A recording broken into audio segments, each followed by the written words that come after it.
Hello everyone, this is Shivangi. Welcome to shift classes. आज हम इस वीडियो में डिस्कस करने वाले हैं एलएम कर्व का डेरिवेशन। इंपॉर्टेंट टॉपिक है ये आपका एमएससी 02 का आईएस-एलएम। मैंने आपको बताया था जब इंपॉर्टेंट क्वेश्चन डिस्कस किए थे। तो आईएस कर्व का डेरिवेशन लास्ट जो एग्ज़ाम होते हैं आपके फैब वाले उसमें अपलोड कर दी थी। एलएम कर्व रह गया था, तो आज ये आपका टॉपिक जो है वो पूरा कंप्लीट हो जाएगा। तो जो एलएम कर्व है, ठीक है, वो हमें किस में इक्विलिब्रियम दिखाता है? आईएस कब हमें दिखाता है? गुड्स मार्केट में।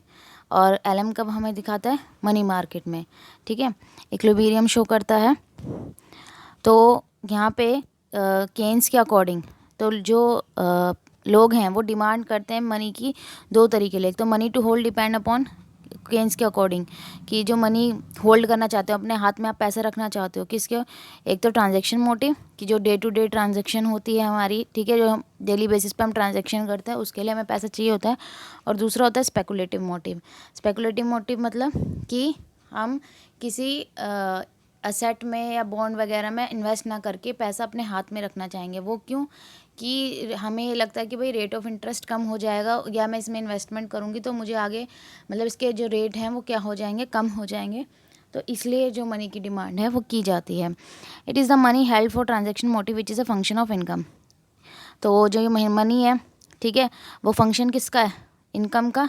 जितनी आपकी इनकम होगी उतनी आप डिमांड करेंगे। The greater the level of income the greater the amount of money held for transaction. तो जितने लेवल ऑफ इनकम आपका बढ़ेगा उतने ही जो ट्रांजैक्शन मोटिव के लिए जो मनी आप अपने हाथ में रखना चाहेंगे वो ज़्यादा बढ़ेगी। भाई आपकी इनकम बढ़ रही है, आप उसको सेव ना करके, इन्वेस्ट ना करके, ठीक है, आप उसको खर्चा कर रहे हैं। Therefore the higher the level of money demand curve, जिससे जो मनी डिमांड कर्व है उसका लेवल जो होता है वो हाई रहता है। The demand for money depend on the level of income because they have to finance their expenditure.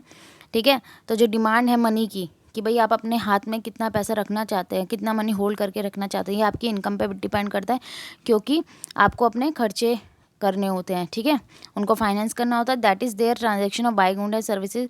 The demand for money also depend on the rate of interest. अब जो मनी की जो डिमांड है वो rate of interest पे भी depend करती है। रेट ऑफ इंटरेस्ट जो हमें कहाँ से मिलता है? आरबीआई से, बैंकों से मिलता है। ठीक है, कि भाई अगर रेट ऑफ इंटरेस्ट वहाँ अच्छा है तो आप वहाँ इन्वेस्ट करोगे, ठीक है। अगर वहाँ रेट ऑफ इंटरेस्ट कम होगा तो आप क्या करोगे? पैसा हाथ में रखोगे। तो इसलिए जो होल्डिंग मनी है, कि होल्डिंग मनी जो कि आप अपने हाथ में होल्ड करके रखोगे मनी को, वो किस पे और डिपेंड करता है? एक तो आपके एक्सपेंडिचर पे, ठीक है, कि आपको खर्चा करना है, लेवल ऑफ इनकम। दूसरा है आपका रेट ऑफ इंटरेस्ट पे। This is because by holding money rather than landing it and buying other. देखो ये वही चीज़ आ गई, ठीक है।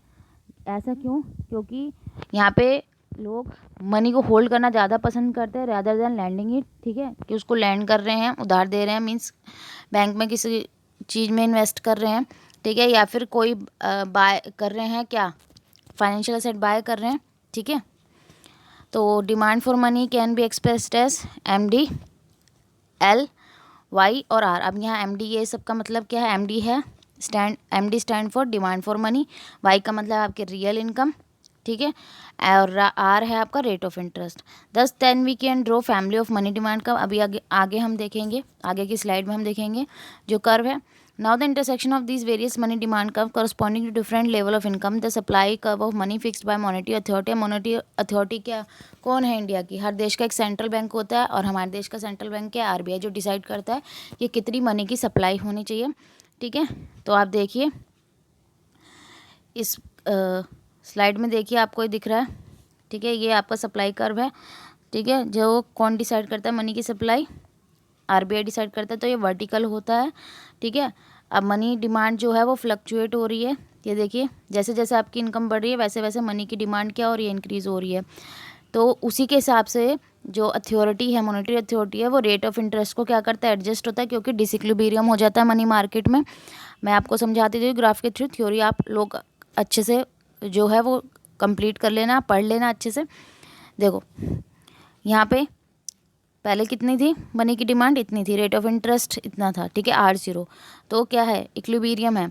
अब क्या हुआ? मनी की डिमांड क्या हो गई? इंक्रीज़ हो गई। भाई आपकी इनकम बढ़ी, आपकी लेवल क्या बढ़ा? आपका इनकम बढ़ा। यहाँ देखो इनकम क्या हो रही है? इंक्रीज़ हो रही है। इनकम इंक्रीज़ हो रही है, ठीक है। इनकम के इंक्रीज़ होने से आप मनी की डिमांड क्या कर दोगे? भाई मेरे को ज़्यादा से ज़्यादा ट्रांजेक्शन के लिए पैसा चाहिए हाथ में, या फिर आपको लग रहा है कि भाई जब आपने मनी की डिमांड बढ़ाई तो रेट ऑफ इंटरेस्ट कितना था, R0 था। जो आपकी डिमांड वो मनी से क्या था, कम था, कि भाई मेरे को फ़ायदा नहीं हो रहा है इन्वेस्ट करने में कि मैं कोई एसेट बाय करूं, ठीक है, तो रेट ऑफ इंटरेस्ट कम है तो मैं अपने हाथ में पैसा रखना ज़्यादा पसंद करूँगा। फिर RBI को दिखा कि भाई क्या है, डिसइक्विलिब्रियम है, तो उन्होंने रेट ऑफ इंटरेस्ट क्या कर दिया, इंक्रीज़ कर दिया। फिर क्या हो गया, R1 हो गया। ऐसे फिर दोबारा से इनकम इंक्रीज़ हुई तो डिमांड कब, MD शिफ्ट कर गया। अब आपका MD2 हो गया, पहले MD0 था, फिर MD1, अब MD2 हो गया। फिर से डिसइक्विलिब्रियम हुआ, फिर से जो रेट ऑफ इंटरेस्ट है वो इंक्रीज़ कर दिए गए। अब रेट ऑफ इंटरेस्ट के थ्रू ही आपका LM कर्व ड्राइव होता है। देखो, रेट ऑफ इंटरेस्ट और इनकम। तो अब जैसे जैसे आपकी इनकम बढ़ रही है, ठीक है, वैसे वैसे रेट ऑफ इंटरेस्ट इंक्रीज़ हो रहा है। Direct rate of interest rate increase नहीं होता कि आपकी इनकम बढ़ी और रेट ऑफ इंटरेस्ट इंक्रीज़ हुआ। रेट ऑफ इंटरेस्ट क्यों इंक्रीज़ होता है, क्योंकि आप मनी की जो डिमांड है, होल्डिंग, ठीक है, कि आप मनी को जो होल्ड करना चाहते हो वो आपकी इंक्रीज़ होने लगती है जैसे जैसे आपकी इनकम बढ़ती है। तो इसी वजह से रेट ऑफ इंटरेस्ट क्या होता है, इंक्रीज़ होता है। और LM कर्व इस पॉइंट से हमसे क्या हो जाता है, चाहे ये देखो R0 पे इनकम, Y0 थे तो R0 इंटरेस्ट था, Y1 थी आपकी इनकम तो R1 हो गया, Y2 था तो R2 हो गया। क्लियर हुआ। और इन पॉइंट्स को जब हम क्या कर देंगे, ज्वाइन कर देंगे तो हमारा LM कर्व ड्राइव हो जाएगा। LM कर्व कैसा होता है, अपवर्ड स्लोपिंग होता है, क्योंकि कैसा रिलेशन आ रहा है रेट ऑफ इंटरेस्ट और इनकम में, पॉजिटिव रिलेशन आ रहा है। इनकम बढ़ रही है, रेट ऑफ इंटरेस्ट भी यहाँ इंक्रीज हो रहा है। क्लियर हो गया आपको।